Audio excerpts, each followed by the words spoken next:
Hi guys! Welcome back again to my vlog. For today's video, gagawa tayo ng pork nachos. Let's go! Una, pakulaan natin yung ating giniling. After that, igigisa naman natin ang ating bawang.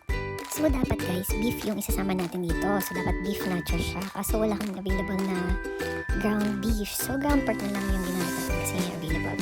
At hindi na rin tayo magigisa dito ng sibuyas kasi mamaya itatap natin yung sibuyas. So, bawang lang tayo. So, kapag nag-golden brown na, i-mix natin yung ating giniling sa ating bawang hanggang sa maluto din siya.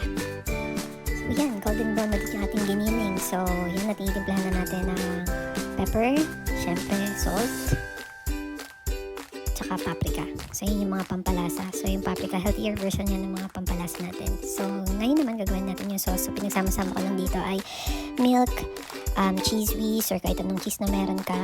Tapos, talagyan natin yan ng flour, tsaka cornstarch para mag-thicken siya.